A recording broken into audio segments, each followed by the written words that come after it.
welcome. I thought it was nice for the welcome to say a little bit about the story of EURAKNOS. And in fact, it started on the 17th of December 2017. So Sylvia Bursens, it's my colleague from Ghent University. At that time, we joined together the same meeting.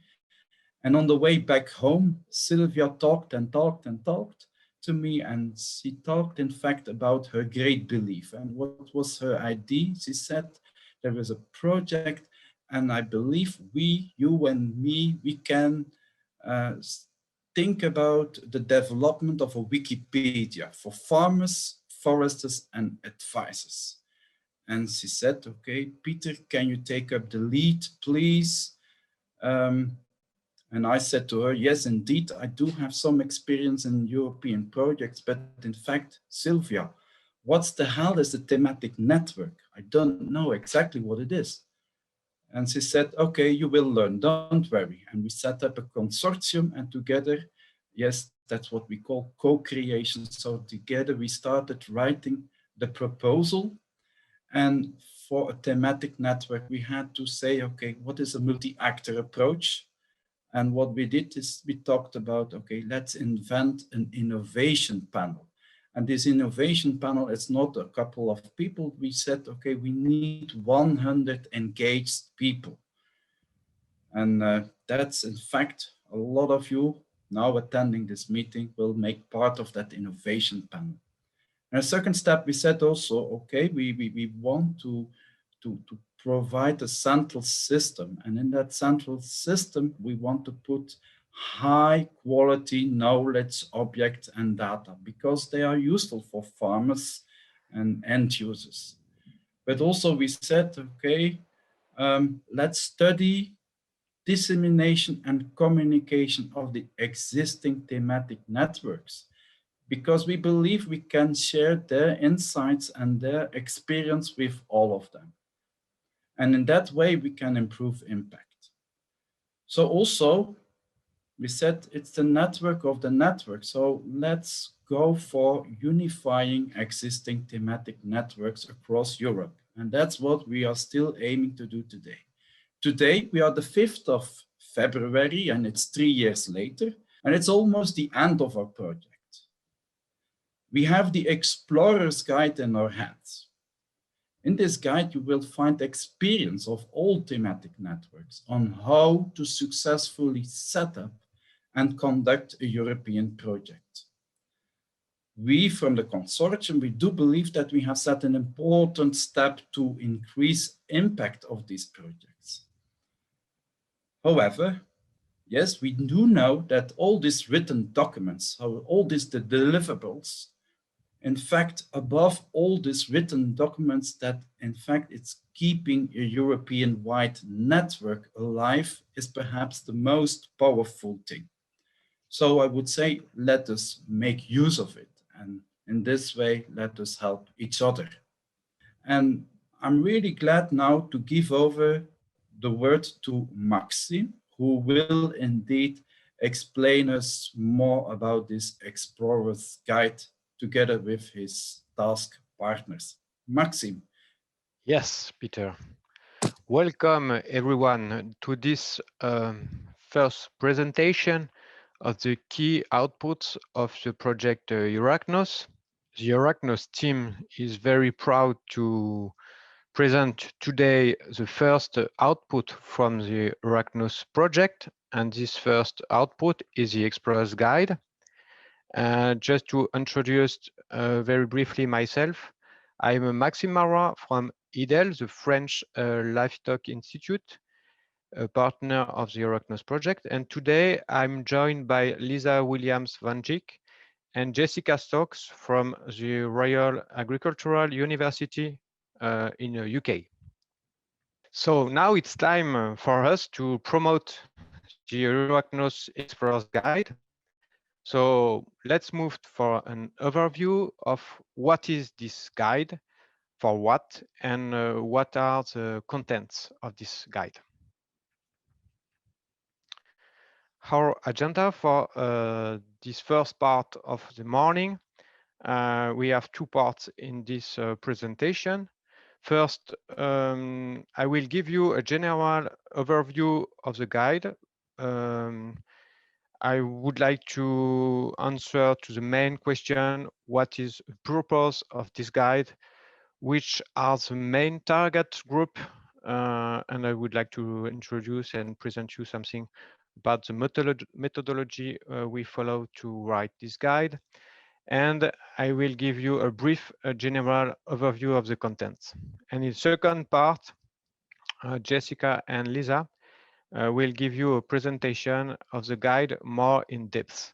So they will give you some overview of each section of the guide, and also they will give you an overview of the key question in each sections, and also they will give you some highlights of the key learnings, and they will explain you the process, and they will give you some examples from different thematic networks to provide insights of the good practice included.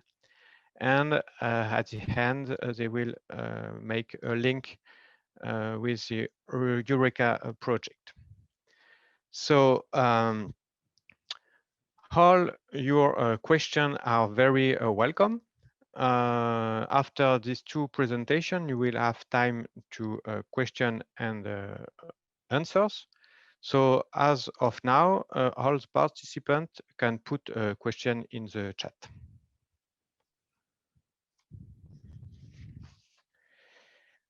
A guide, the Explorer's Guide for what and for whom. The purpose of this guide.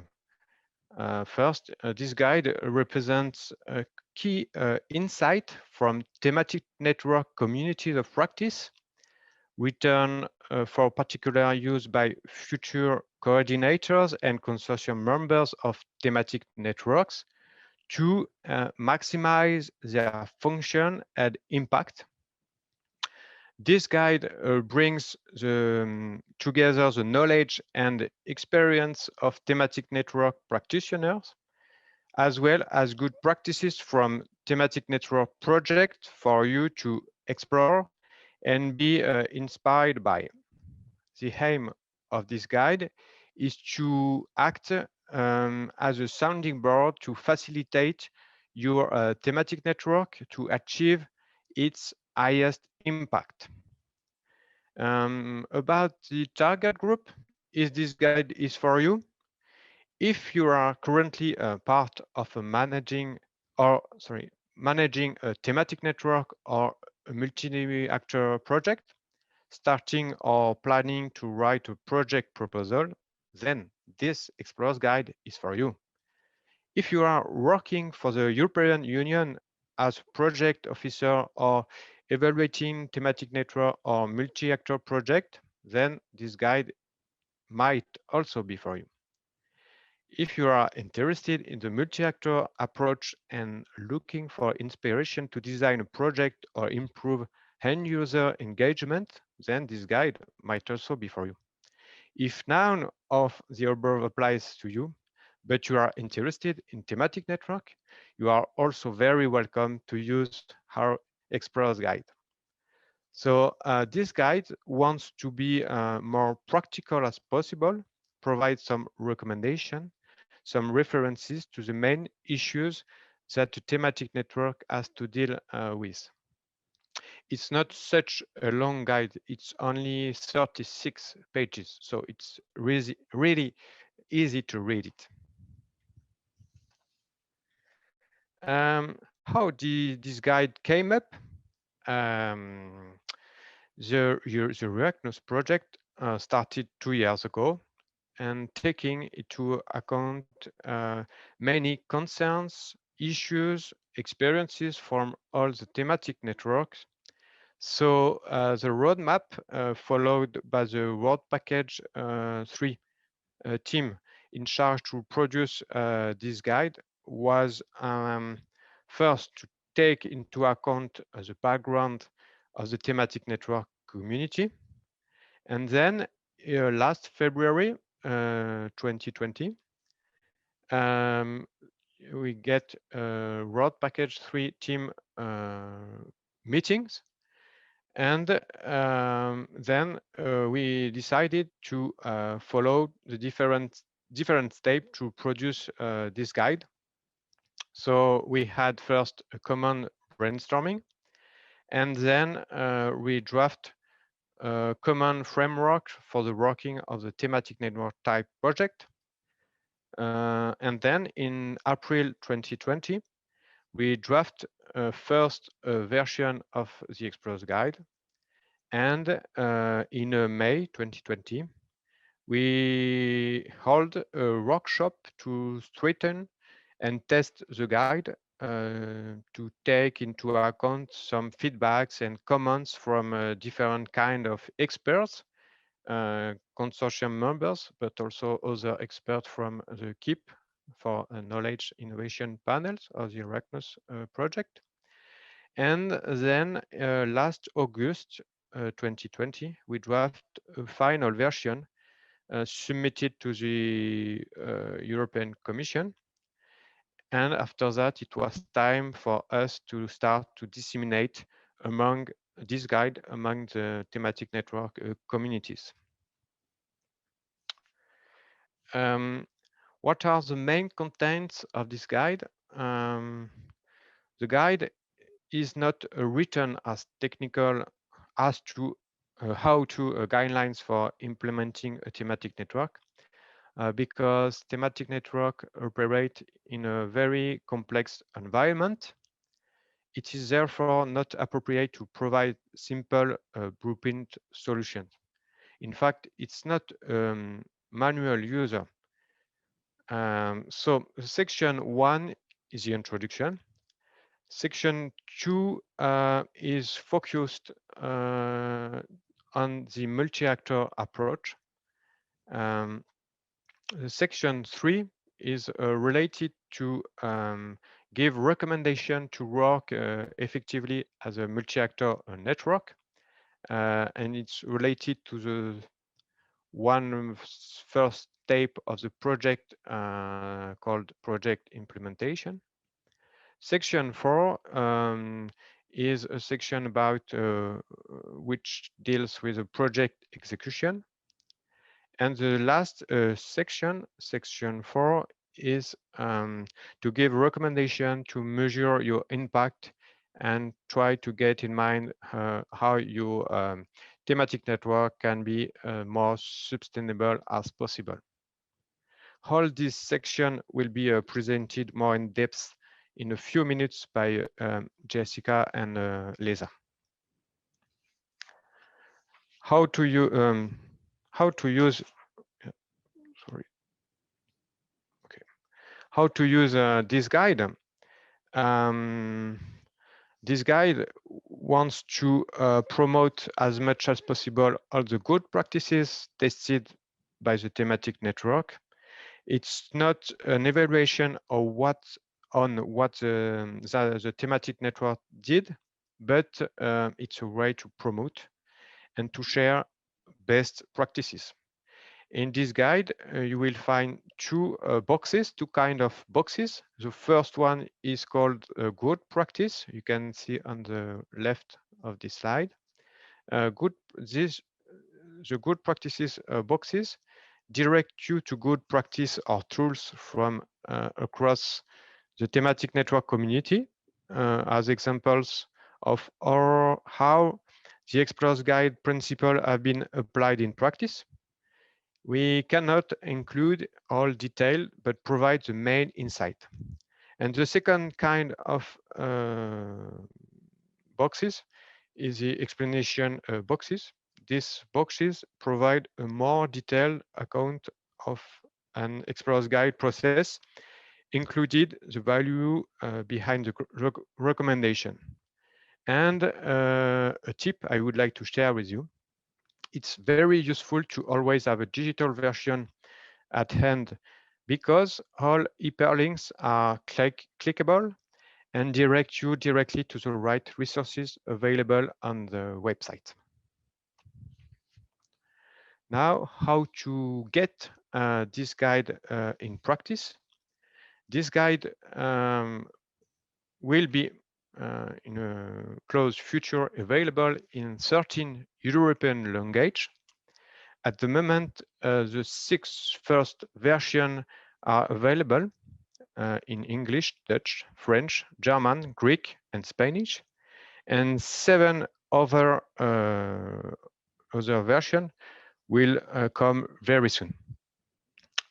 You have 2 possibilities to access to get this guide. The first one, you can get a digital version. For that, you have to go to visit our EURAKNOS website, and in the deliverable section, you can get this guide, and you can get printed version as a handbook. For that, you have to ask to the partner of your country involved in EURAKNOS, because each partner have some handbook. And we will share now in the Zoom chat, all the links to get the first digital version available on our website. Another way to know the Explorer's Guide is to view our video. So now I will share with you this video. This video is available on our YouTube EURAKNOS channel, and it's best way to introduce the guide. So I have to share again my screen and to see you the video.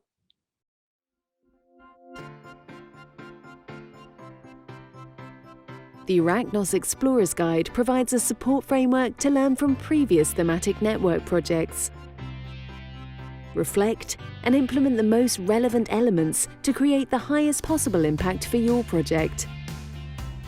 The guide starts at the conceptualization stage, considering ways to incorporate the multi-actor approach into your consortium and project design.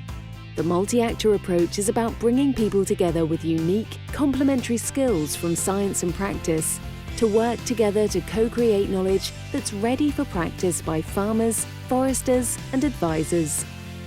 Using the multi-actor approach can help ensure you choose the right theme for your thematic network, ensuring user needs are being met by your project. User engagement and knowledge exchange are key to a successful thematic network project. The knowledge exchange pathways illustrate the main mechanisms through which you can collect, co-create, and share your thematic network's ready for practice knowledge to as many users as possible. It's also important to agree how to work together and function effectively as a multi-actor consortium to achieve your project objectives. Using a facilitator to support the consortium in working cohesively and effectively engaging with users can be hugely beneficial. With these strong foundations in place, you can confidently proceed with your project. Participatory needs assessments can be used to further shape and develop your project's theme.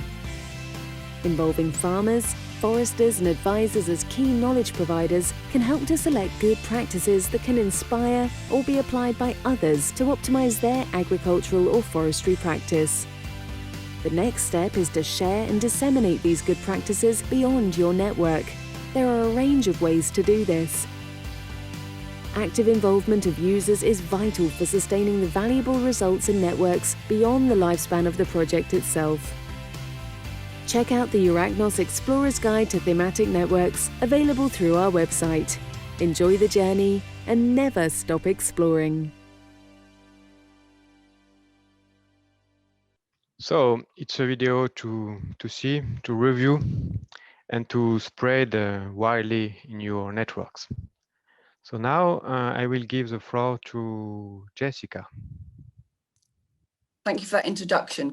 Hello, everyone. It's lovely to see so many people from so many corners of the world. So I'm now going to talk to you in more detail about how you can use our Explorer's Guide to develop and optimize your thematic network's multi-actor approach. So I'll do this by briefly sharing with you some content from sections 2 and 3 of the guide, including the questions we've used to frame this content around. Now, these questions are designed to help you reflect on how you can achieve the highest possible impact. Utilizing utilising, in this case, the multi-actor approach. So facilitating a multi-actor approach, as you know, is central to maximising your end user engagement. In order for you to be able to optimise this approach, you need to be able to reflect upon these process questions, and our Explorer's Guide guides you through that process, as well as providing key insights and advice from previous and existing thematic networks. So that this means that after you've read section 2 of the Explorer's Guide, for example, you'll be able to answer the following questions. So what is a multi-actor approach in a thematic network? And how do you choose the right theme to get your network started? Who are the main agricultural knowledge and innovation system actors to involve in your network?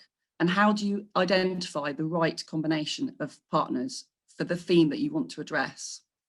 What is the right size of your thematic network? And how do you design your end user engagement to optimize knowledge exchange? And also, how do you develop your dissemination and exploitation plan? Next slide, please, Maxine. And if you could click it on, then thank you. And again. Brilliant. So as Maxine mentioned, our Explorer's Guide promotes both best practice examples from previous and existing thematic networks, as well as detailed explanation boxes with key insights and advice on the characteristics of these processes. So for example, in this section, we've highlighted and promoted the AgriSpin actor mapping and network analysis tool as a best practice for understanding who your key actors are, the connections and relationships between them, as a means of identifying any gaps in your thematic network and your ability to strengthen your thematic network accordingly. Another example of a key best practice that we've highlighted and promoted within the guide is the connection of your thematic network with operational groups. And you can learn more about how the Eurodairy thematic network linked 42 operational groups developing best practice-based innovation, connecting measures under the European Innovation Partnership and those under rural development. Next slide, please, Maxine.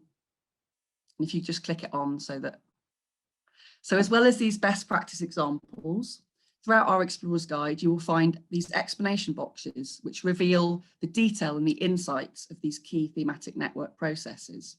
So for example, here we've got an exclamation box describing the key aims and objectives of your multi-actor approach, including an explanation of the important distinctions and considerations you need to take of how you will facilitate this process at both a consortium and project level. Next slide, please, Maxine. So now we've briefly looked at how the Explorer's Guide can help you create and optimize your multi-actor approach. I will just spend a few minutes highlighting the ways in which you can use the Explorer's Guide to support you in thinking about and applying how to work most effectively as a network. So by the end of reading section 3 of our Explorer's Guide, you'll be able to answer the following questions in relation to your thematic network. How do you work effectively as a consortium? And how do you create the trust required to build an ecosystem which functions and has higher impact? How do you establish a shared language and joint understanding of your project proposals? And how do you co-design these rules of engagement? How are you going to work together? How do you establish effective thematic network management and transparent and collaborative decision-making at the project level? And how do you create space for reflective monitoring throughout the life of the project to make sure that you are functioning as optimally as possible and that you're having as high as possible impact? And perhaps most importantly for me is how do you actually facilitate this multi-actor processes? Who is best placed and best skilled to be your facilitator or facilitators? Next slide, please, Maxine. So this best practice example I'm sharing here was created as a result of a co-design workshop we ran with previous and existing thematic networks to develop best practice recommendations for future thematic networks. The key best practice insights for optimizing the function and impact of your multi-actor network are shared here, helping you answer the questions that I raised above. Next slide, please, Maxine. And of course, none of these co-design and reflective monitoring processes are actually possible to translate into practice without the valuable role and the central role of facilitation. So the way in which you create the highest possible impact lies through the consortium's ability to identify and mobilize competent facilitation of this multi-actor approach. And I would say, do not underestimate the importance and value of facilitation as a core resource. These skills, competencies, and commitments to facilitation are a key asset and a prerequisite to the success of your thematic network. So please read our Explorer's Guide to learn more. Thank you very much for your attention. I'm now going to hand over to Lisa, who is going to showcase the last two sections of our Explorer's Guide. Yes, thank you, Jess. Thank you, Maxime. So I will continue with providing a brief insight in the two final chapters of the Explorer's Guide. And I continue to show you how the guide provides guidance and a support framework that allows you to think through the key questions in designing of your project. So in the chapter in section 2, we looked at sort of the forming of the consortium and how to engage users in that. And in section 3, we looked at, okay, so this consortium is formed, how do we work together? So now in section 4, we really look into how do you actually implement your project. And it asks several questions and provides insights of how other thematic networks have dealt with that. So in the first questions, the first question is, how do you identify the needs and challenges of users? So you already started to think about this in the formation of your consortium, and now there is a second step to ensure that all your project activities are aligned to needs and priorities of users. And then, of course, thematic networks, the purpose, the remit of thematic networks is summarizing, collecting, and sharing knowledge, and to get this applied in practice. And of course, the key question is, so where can we find that knowledge? Which knowledge is sort of ready for practice and isn't used already in practice? So some of the key questions related to generating and harvesting knowledge is how to make existing good practices emerge, and how do you integrate then research questions, research findings into this practice, and how do you involve users in the validation of your thematic network's results. And the Explorer's Guide gives examples of how other thematic networks have dealt with this.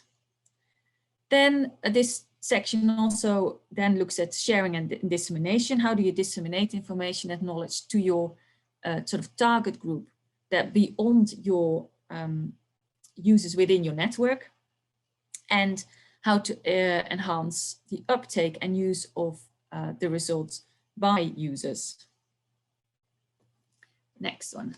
So as mentioned, next one, Maxime, the Explorer's Guides provide good practice examples from other thematic networks. And here are two examples of, this is one and the next one will follow, of how other thematic networks have dealt with it. For example, EUPIC designed a Grand Prix to find good practice. So it's used it to generate good practice from the sector so that the practice emerged, and then set up a system to select best practice and champion these to disseminate this within a network and beyond. Next one. And another example is, for example, science bazaars used by the OKNet EcoFeed thematic network, where they connected science with practice, and they try to identify relevant science with, by, and for end users.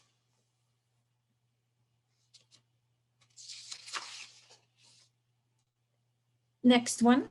apart from these good practice examples, we also have these explanation boxes that sort of provide insight in sort of the learning we did through all the consultations. And this is an example of one of the good practice boxes, which talks about dissemination and exploitation challenges in terms of language, trust and credibility, competency and competition and intellectual property, and the lack of facilitation skills, and gives some insights of how other projects have dealt with this. Then section 5 of the Explorer's Guide, the final section, it looks into measuring your impact and the sustainability of the results and your network. The first questions to guide you and to raise, to make you think about what to do is how to develop a vision of impact for your thematic networks. That needs to be done at the very start of the project, understanding what are you aiming for, and then also how to measure this impact.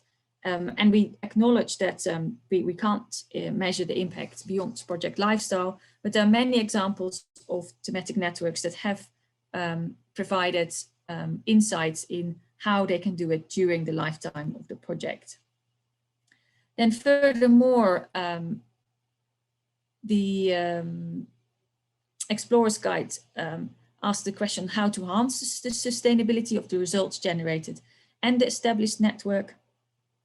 And finally, how can your thematic network link with the EURAKNOS Eureka e-knowledge reservoir?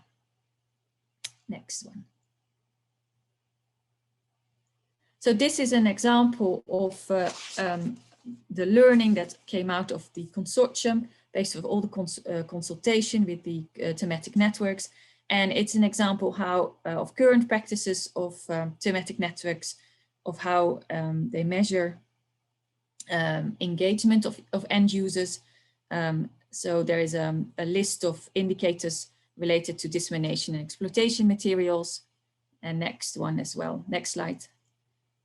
And also a compilation of good examples of indicators related to use of different channels.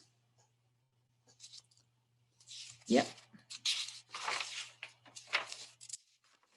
Furthermore, some insight is provided from other thematic networks on how they enhance sustainability.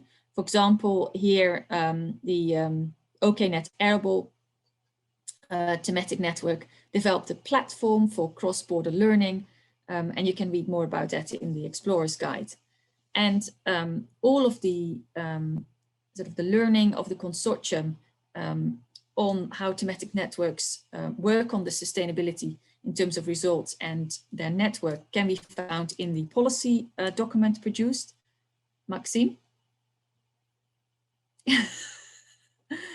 And please join the next session where more will be shared about this, these policy recommendations. And then finally, how to link with the EURAKNOS Eureka e-knowledge reservoir, and Lawrence will provide in the final section of today at is it 2 o'clock CAT, the progress with developing this e-knowledge reservoir and the transition from EURAKNOS to Eureka. So that's in a nutshell, in a very, very brief form, an introduction of what is in the Explorer's Guide. Please do explore it. And you have the links are in the chat. Are there any questions? The Explorer's Guide is produced end of the year, so it will continue. So yeah, maybe we need to do an update in 2 years, but I think the questions remain the same. We do have about 5 minutes left. If there are any more questions from the floor, you can either submit them in the chat or just unmute your mic and ask your question freely. Okay. In any case, no, congratulations, because I read this guide and it's very, very interesting and very communicative, in my opinion. So congratulations, because it's very well focused on the issues to be dealt when applying for a thematic network. I have just 2 questions, which are very important, in my opinion. So what's the next? This guide are in English, Spanish, Greek, and so on. Which are the other languages? Because, of course, this is very important for wider dissemination of this guide. And so the languages is very important. And which channels? Because I can see I followed you in your podcast, and I know there's a podcast related to EURAKNOS and so on. But probably, I mean, the right channels are not still there. I mean, also because of the languages. Now, podcasts, again, are just in English, which I understand that this is a weakness for most of the Italians, but most of people around across the EU. So linkages with the National Rural Network, other languages, I mean, find other channels to spread this documentation, these tools of EURAKNOS. This is very important, in my opinion.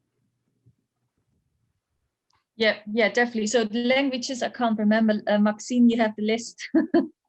Yes, we have 13 European languages. So it's English, of course, Dutch, French, German, Greek, Spanish, Hungarian, Danish, Lithuanian, Estonian, Slovenian, Romanian, and Italian. And then, yes, Simona, definitely you raise a point that we need still to improve the dissemination of the manual. And also, I think the idea of a podcast in different languages is a really great one, and it's quite an easy thing to do. So that's definitely something we will discuss and see if at least in each of our project countries, we can have a half-an-hour podcast, something like that, or 20 minutes in the local language.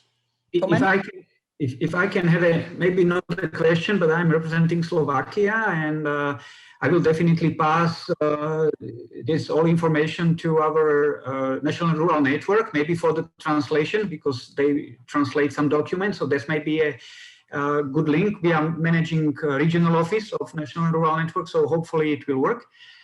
And it's great, really already knowledge reservoir. We are now preparing, we have now the first call for EIP operational groups. So we are preparing first projects, and we try to link these projects with already either thematic networks or multi-actors projects. So we will try in the future, I mean, we will still have some time, but we will try in the future to link other Slovak farmers and foresters through other operation groups with thematic networks, and we will definitely benefit from all your work in EURAKNOS. So it's great, and I'm really happy to get a lot of knowledge myself. Thank you. Thank you. That's really helpful. And yes, there's always a limit of we can't translate in every project country. So if do contact us to sort of, because we can provide you a version that is more easily translatable than the PDF version that is available. So yeah, do contact us, because we do want as many it translated in as many languages as possible. Can I hand back to Peter, because we're spot on time? Okay, thank you. I must say thank you all because for attending this first session. This is what I want to say. I'm grateful to all of you for attending this first session. Also to Fleur, Simon, and Daniel to start up the discussion, because it's much nice that we have external people to raise hands. And I must say to Daniel, if he has a translated version of the Explorer's Guide, please return it back to us, that we also can do the upload on the EURAKNOS website, because that would be very nice if you also help us in translating this guide. See you back at 11, and thanks for people that have joined this first session. And if you are not joining the others, I wish you all a good weekend.